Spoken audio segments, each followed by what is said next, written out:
इस केस को आज 10 दिनों से भी ज्यादा हो गए और इन 10 दिनों में पूरे देश में हाहाकार मच गई। Medical profession and others. Their support.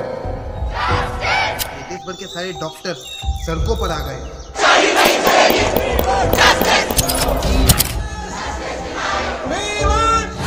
But इसके बदले उन्हें क्या मिला? पुलिस प्रशासन द्वारा लाठीचार्ज। ये तो अच्छा नहीं है, ठीक नहीं है। लाठीचार्ज हुआ, अभी लाठीचार्ज हुआ, बम भी फेंका। जिस हैवानियत और दरिंदगी से इस हादसे को अंजाम दिया गया उसे सुनकर किसी की भी रूह कांप जाएगी। बट इतने डरावनी और भयानक घटना के बाद भी उसी दिन 9 अगस्त की शाम को उत्तराखंड में भी एक नर्स के साथ ऐसे ही रेप होता है। तब तक फिर उत्तर प्रदेश से भी खबर आती है कि एक पिता ने अपनी बेटी के साथ ऐसे हादसे को अंजाम दिया, जिसके 2 दिन बाद ही अनफॉर्चुनेटली उसकी मां की भी मौत हो जाती है। इसके बाद फिर से 12 अगस्त को उत्तराखंड में गैंगरेप, बिहार के मुजफ्फरपुर में गैंगरेप, मुंबई में गैंगरेप, ओडिशा में गैंगरेप, पंजाब में गैंगरेप और यहाँ तक कि सिरोही में 63 वर्षीय महिला के साथ भी गैंगरेप। अरे बाप, मतलब हैवानियत की सारी हदें पार कर दी है इन्होंने। और इन्हीं जैसे दरिंदों की वजह से हमारा पूरा देश बदनाम होता है। इन्हें तो सरेआम काट देना चाहिए, फांसी दे देनी चाहिए, बीच चौराहे पे खड़े करके चाबुक मारना चाहिए। देखो सऊदी अरब में कैसे सर कलम किया जाता है, चाइना में कैसे बधियाकरण किया जाता है, नॉर्थ कोरिया में कैसे गोली मार दी जाती है, ईरान में पत्थर मारकर भून दिया जाता है। मुझे तो सोच कर हंसी आती है कि ऐसी भी सोच रखने वाले लोग एग्जिस्ट करते हैं इस पृथ्वी। इन सब लोगों पर ना चाणक्य नीति के अध्याय 16 का 5वां श्लोक बिल्कुल सही बैठता है, जिसमें कहा गया है कि विनाश काले विपरीत बुद्धि। इट मीन्स जब मनुष्य के विनाश का समय आता है ना, तो उसकी बुद्धि भी विपरीत दिशा में जाने लगती है। मतलब ये लोग पहले से सोच के रखते हैं एकदम खतरनाक, भयानक और दर्दनाक सजा देनी है एक्यूज्ड को।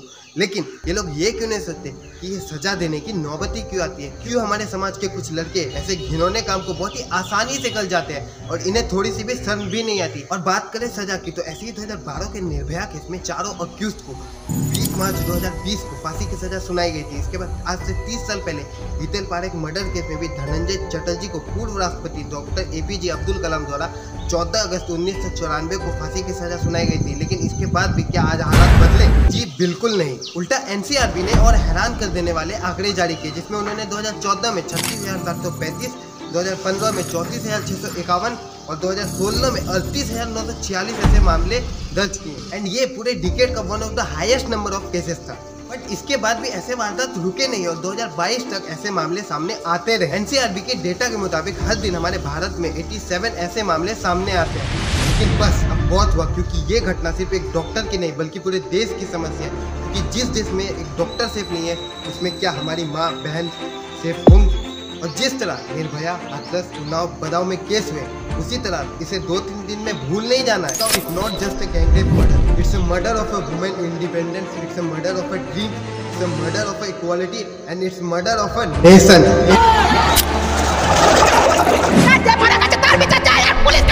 तुम क्या एक्सपेक्ट करते हैं हम कैसे आगे कुछ ट्रीट करें?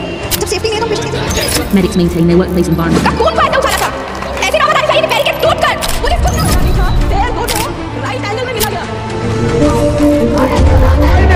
एक श्रमिक के साथ उन जल्लादों का समर्थन करते हुए लोगों को भी डर पैदा हो कि ये पाप करने की हालत ये होती है कि फांसी पर लटकना पड़ता है। Medical profession and others. मुझे पता है ये वीडियो आते आते बहुत देर हो चुकी है, लेकिन बिलीव मी, ये केस सिर्फ एक डॉक्टर का नहीं है बल्कि हमारे देश की बहू, बेटियों और बहनों की भी जिंदगी का एक सवाल बन चुका है। बताता हूँ कैसे। क्या इस वारदात के बाद कोई भी माता पिता अपनी बेटियों को जॉब के लिए, एजुकेशन के लिए दूसरे स्टेट या फिर अब्रॉड भेजना चाहेगा? क्या अब हमारे देश की बहू बेटियाँ बिना डरे अपने वर्क प्लेस पर जा पाएगी? क्योंकि जिस देश की बेटी अपने वर्क प्लेस में ही सेफ नहीं बची, उस पर सवाल उठना तो लाजमी है। जरा महसूस कीजिए दोस्तों, अगर इनकी जगह आपकी, मेरी या किसी की भी बहन होती तो क्या हम चुप रहते? नहीं ना।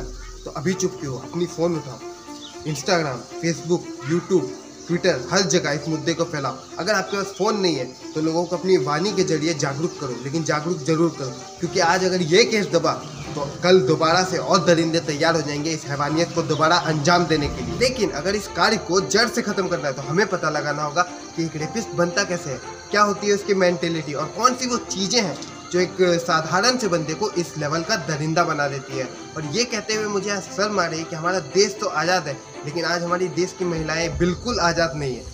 और इस केस को इतने जल्दी रफा दफा करने की कोशिश क्यों करी जा रही है? क्या इसके पीछे कोई बड़ा मास्टर प्लान है जिसके तार बहुत ही बड़े बड़े लोगों से जुड़े? क्योंकि विक्टिम के परिजनों ने इस पर जो बड़े बड़े खुलासे किए ना, वो बहुत ही शॉकिंग थे, जो कि मैं आपको आगे बताऊंगा। तो अब केस में आगे बढ़ते हैं। इस वारदात के बाद 9 अगस्त सुबह के 9:30 बजे एक first year post graduate training student को कॉलेज के सेमिनार हॉल में एक बहुत ही अनकॉन्शियस स्थिति में लाश देखने को मिलती है। 10:10 पर ये लोग पुलिस स्टेशन में जानकारी देते हैं एंड इसके बाद पुलिस 10:30 बजे तक क्राइम सीन पर आकर घेराबंदी शुरू कर देती है। जब वो हड़बड़ा कर हॉस्पिटल पहुंचे तब उन्हें 3 घंटे बाद बॉडी देखने को मिली। ऐसा क्या था भाई, ऐसा क्या छिपाया जा रहा था? इसके बाद शाम के 6:10 से लेकर 7:10 तक बॉडी का पोस्टमार्टम चलता है। इसके बाद फाइनली 10:45 पर विक्टिम के परिजनों को बॉडी सौंप दी जाती है। ये सब होने के बाद 11 बज जाते हैं और विक्टिम के पिता फाइनली FIR दर्ज करते हैं। इस केस में सबसे बड़ा मैटर यही था कि इतने देर के बाद FIR दर्ज क्यों हुआ,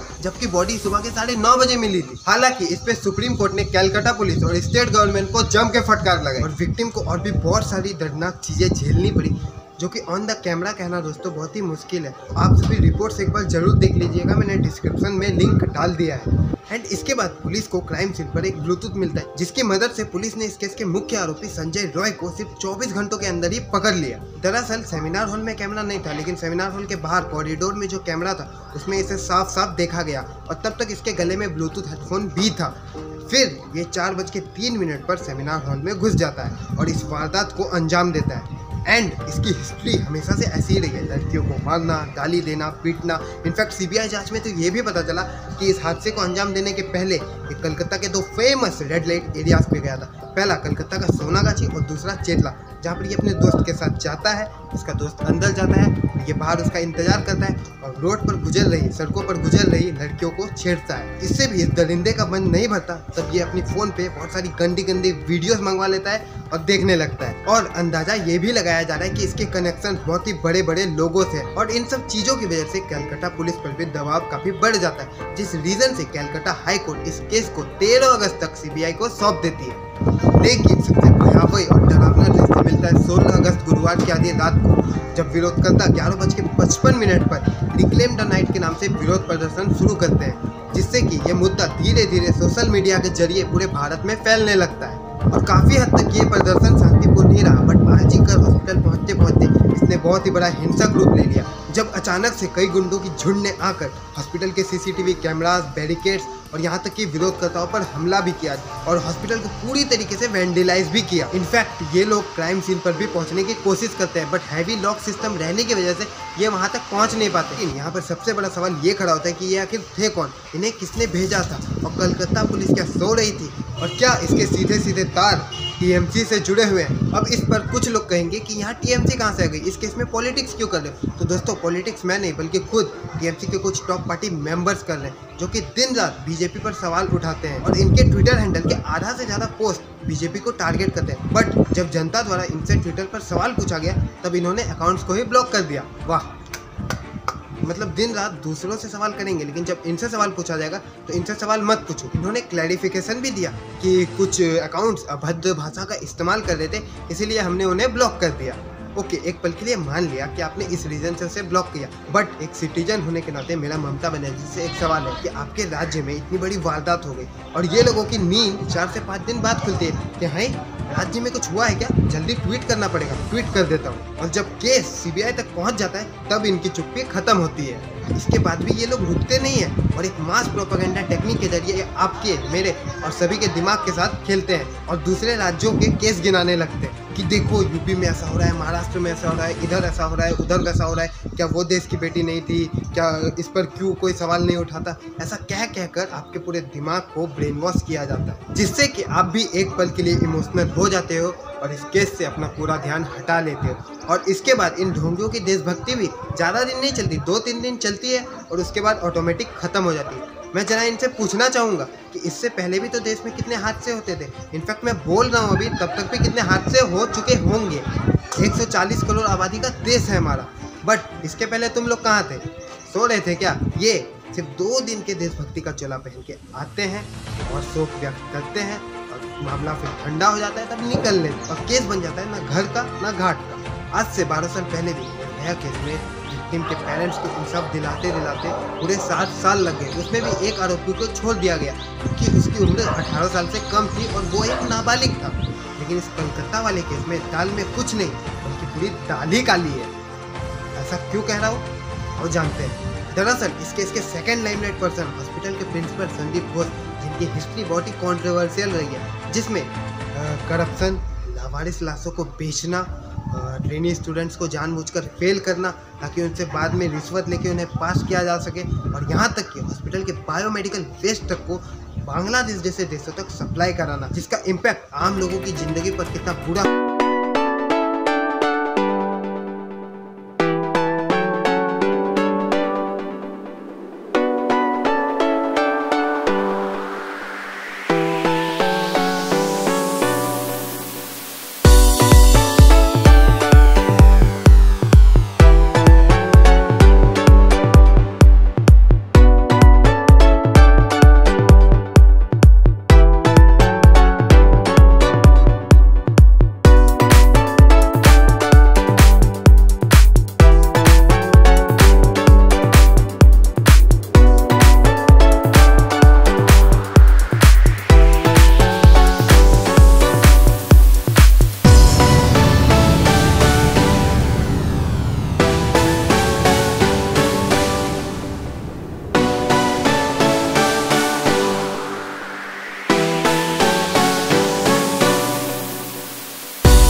इंसिडेंट आपके, मेरे या किसी के भी साथ होता तो क्या हम चुप बैठते? तो इस केस में भी विक्टिम के माता पिता जिनसे उनकी जवान बेटी छिन गई, वो भी कहीं ना कहीं हमारी बहन हो सकती थी।